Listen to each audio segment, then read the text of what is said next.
How's it going, everybody? Welcome back to Let's Play some Night Swordcraft story. In the last part, we defeated a round 1 opponent. In this part, we got a side quest to do and more dungeon crawling. And here's how I decided to handle, the videos now. Since we're going to be doing a lot of dungeon crawling through the same one again and again, because there's about 50 floors, and to be quite frank, the final boss is in the labyrinth. I'm gonna quickly go over what the plot point is at that point. Like, for instance, here, basically, we gotta go to a town called, I forgot, something Cape. It's gonna come to me soon enough. Vance Cape. You gotta go to the weapon shop and deliver a little item. And I'm also gonna treat these kind of blogs, except for when a new enemy pops up. They're going to how they play like. So pretty much he's gonna look over swords, make sure that they're up to snuff. So I'm gonna go into a little bit of the development of the game. The developer Flight Plan, who made this. Like, we already know tons about how Namco pretty much produced it in Japan, and we get a new sword there known as the Iron Blade. So wait, we had so this guy's interested in your skills, so he wants to buy a bunch of swords off you. So I told him, I ended up telling him I'm not gonna sell my weapons because the number of iron blades is really not gonna outweigh how much cash. Because cash pretty much in the game is pretty much useless. The only thing you really buy is potions, and they're kind of overpriced. Like, all the materials you can get from this game can either get in the dungeon, or you can just recycle your swords over and over and over. I think you get about 70 to 80% of the material used in it. So I have no idea why I did that last bit. Anyway. So anyway, Team Flight Plan. Yeah, I can't believe I forgot to build the new sword, which I can't because I need more materials. So Team Flight Plan, apparently they had like a lot of, they developed a lot of games. I think it's a total of like 20, probably about 20 games. And now that the guy's gone, we can go deeper into dungeon. Getting a quick little fight there. Got low up there. Drop one in agility.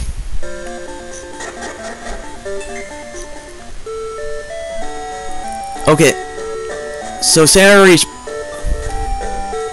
here. She moved on to the next round, and we're like, awesome, did a good job. And Sarah's like, are you gonna sell him your weapons? And for some reason I go, yes, of course. And she pretty much tells you off for doing so, because you plan on selling your weapons to a complete stranger. Come on, man. So I looked up some of the games, a little history on Summon Night. Just in the franchise, this was the 4th game. We never got Summon Night 1 on PlayStation or 2 on PlayStation in 2000. They were released in Japan only in 2000 and 2001. Summon Night 3 came out in 03 for the PlayStation 2, which I'm surprised they were still making PlayStation 2 games back then. Swordcraft story originally came out in 2003 in Japan. We didn't get it till 2006, which is near the end of the lifespan of the Game Boy. And we have a new enemy here, Pumpkin. They have really one basic attack, which is pretty much a lunge. Or, well, they have lunge and they have a basic bite attack. Very easy enemy to fight. You'll be fighting different variations of them a lot in this game. right here. Get a portable canteen that gives us water element. Well, anyway, Swordcraft Story 2 ended up coming out a year after 1, which is about the same time frame as it came out here. By the time we got those 2 games, they released 2 more games. Some Nightcraft Sword Monogatari Hamamari no Ishi,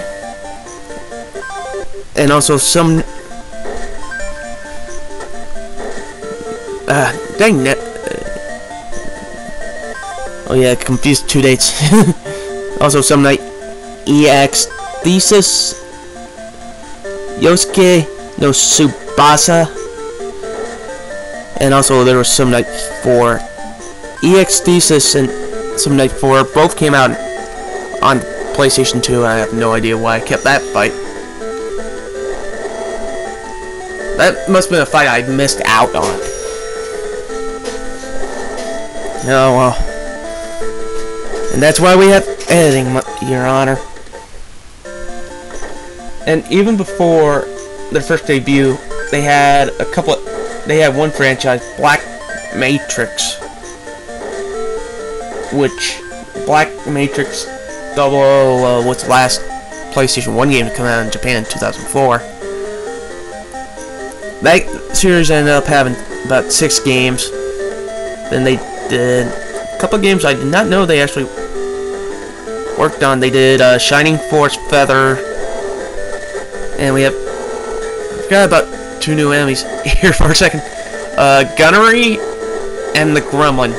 Gremlin will either do a basic bite attack, or they'll shoot fireballs at you, which is short range. The Gunnery will pretty much use this machine gun on you, try to just blast you. Later on, you can actually defeat the Gunnery fairly easily with the spear, which I'll go into eventually. And I'm just doing more exploring it pretty much at this point. I believe there's a warp pad right there. Every single time you see one of those green things, just hit it with your hammer, because pretty much they're teleporting you back to the start dungeon so you can go back and heal up or build new weapons. There's also one new enemy in the labyrinth that I haven't gone over. It's no, I already went. I must have faced him in the last part before. But I believe it's called Spell Sword. They drop Mystic Ores, which you're gonna need a fair number of them to get through this game. Well, anyway, I knew about Eternal Poison, and it looks like a fairly intriguing game. And there we have our level up. I believe at the start of the game I was like, okay, attacking agility. Then I start noticing my weapons weren't holding up all that well. So I started boosting up my defense. Also, every time Sugar levels up, even if you don't get ability, you might get more counters for different spells.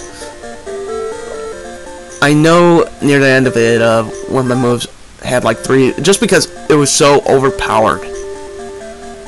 Which, some of these spells are just ridiculously abusive. If it didn't have, okay, you can only cast 5 spells per battle, which I'm totally fine with. Well, my back to flight plan, did not know they worked on Shining Force Feather or Sacred Blade, which I kind of want to get my hands on both those games. Like, if Shining Force Feather came out US, I would definitely want to, give it a shot. Sacred Blades, I did not know they're still making PS2 games in 2009. That system lasted long. The one, which is probably one of the biggest reasons why it's pretty much my most favorite system of all time. So some night I end up getting 4 in the main series, a couple of re-releases. The last game that they made was 2010, which was Grand These. And oddly enough, they pretty much went the same way as a company known as Tier Tech. And right here, pretty much we cannot go any further. But anyway, they pretty much closed up shop in 2010. It was a real shame because, you know, I kind of like Summon Night in its concepts. You know, I want to play Eternal Poison. Some of these other games, Dragon Shadow Spell, Sacred Blaze. Maybe some of their Turbo CD games. Maybe some of the Black Matrix games, if anybody ever creates a fan translation of it. So I end up going back and making the best sword and spear I can get at this point. And I have no idea why I ended up getting the new axe ability. I don't know, maybe because I want to have all the weapons or some shit like that. So I have no idea where I'm going next. I think I try to back out of the deal with the one guy who wanted to buy the weapon, Nigel. I tried backing out.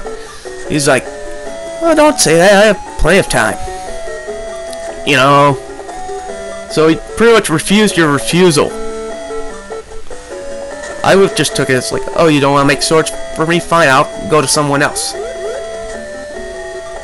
So we got another guy here who's pretty much saying, "I'm gonna win the tournament no matter how hard you try." Blah blah blah. Par for the course, kind of douchebaggy character kind of deal. Like it's pretty much all in the name of JRPGs that they say crap like that, try to discourage main character, even though you're just gonna annihilate him, much like everybody else. Now this one guy, you will figure you would have had to fight him in the finals or something like that. Finals of the tournament. But I'll get into that later. At this point I pretty much saved the game. And we're pretty much out of time right here. So I will see you guys later. Have a nice day.